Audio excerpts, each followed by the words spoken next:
Persona 5 Tactica is a very interesting pivot for the series. Persona's not afraid to try and spin off games. It's done fighting games, it's done whatever the heck Persona Q was. It's even done Dynasty Warrior style action games with Persona 5 Striker. And that game I love. But are they milking Persona 5? Well, kinda depends upon your viewpoint and how Persona 5 Tactica, actually turns out. Because as a game, it looks pretty interesting. It's relying on an art style more akin to the Q games than, say, the mainline entries, utilizing a more chibi art style. But its gameplay, that to me is one of the interesting aspects for Persona 5's Tactica, because, I said before, if they were going to do a bunch of spin-offs for Persona 5, I wouldn't mind seeing them try different genres just to see what may work or what may not work for Persona. And it seems like they are going in that direction, at least with Tactica, where we are getting this grid-based, turn-based RPG where you utilize different abilities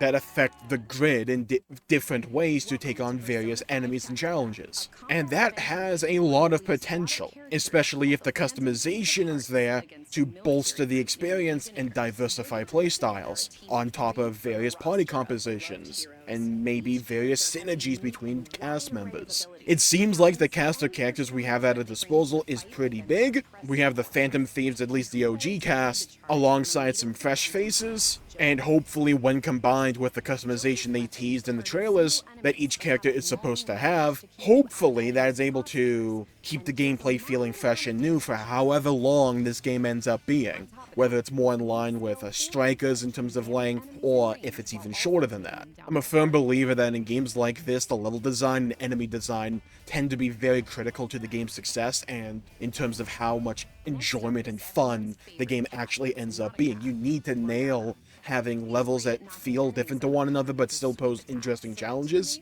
that utilize the map to their advantage to create interesting scenarios and puzzles for you, the player, to overcome. I definitely understand people saying that Persona 5 Tactica is milking the franchise, especially coming off of Persona 5 Strikers, considering Persona 5 as a game was a very insular experience. Even when it's coupled with Royal, that game and that story really did not need to be expanded on. It had a very great beginning, middle, and end. It was a complete package, but because of its popularity, we did expect to see spin-offs come into play with Persona 5. I thought Strikers was a welcome addition that expanded on the cast and the stories and the overall world of Persona 5 in an interesting way, so I appreciated what they did with Strikers.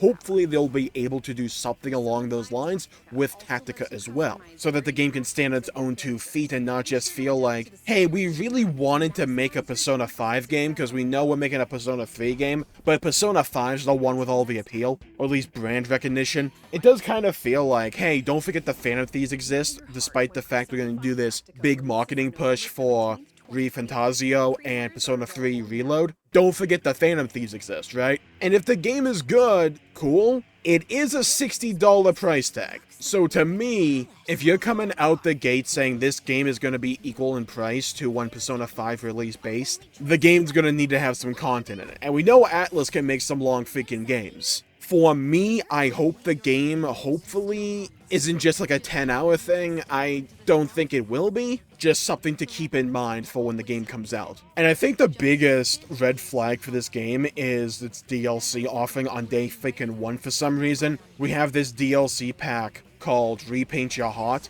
and I'll read from the Steam page here. P5T Repaint Your Heart Challenge Pack includes all new details and the report information within the main game, unlocks brutal challenge stages with exclusive clear conditions, and adds unique unit formations to subsequent playthroughs. Features new game rules, 2 additional characters, and new battles with dynamic stages. I'm not a fan of Day 1 DLC to begin with. I'm especially not a fan of Day 1 DLC that has story behind it. That to me, unless I'm misreading what the report information is, doesn't sound like it has new story. It just kind of sounds like, hey, here's some just new gameplay scenarios for you. There's not really any story here, it's just new stages. And that's potentially what this is. I don't know if we have confirmation on that. Yeah, I am not a fan of Day 1 DLC in any format, and I think this is probably the best evidence someone could point to and say this game's just milking the franchise and trying to get as much money out of the P5 name as possible. I mean, yeah, it's Atlus. Yeah, it sucks, and they're gonna have a really hard freaking time justifying Day 1 DLC for me. But the base game itself does look rather interesting, so I'm keeping one eye open on it. And whereas a lot of the attention will go to eventually Persona 6, ReFantazio, or Persona 3 Reload, hopefully Persona 5 Tactica is able to stand on its own and not just feel like them milking the franchise. So I'm going to call the video there for the day. Thank you all for tuning in. Leave a comment down below with what you think of Persona 5 Tactica. Are you looking forward to this game? Is Day 1 DLC throwing you off? Is it not? Let me know. I'd love to hear your thoughts and hear your comments and hear your perspectives and your opinions in the comments down below. So thank you all for tuning in. Stay safe. Have a great day. Go play some video games if you can. And as always, I'll see you all next time. Bye-bye, everybody. Until we meet again.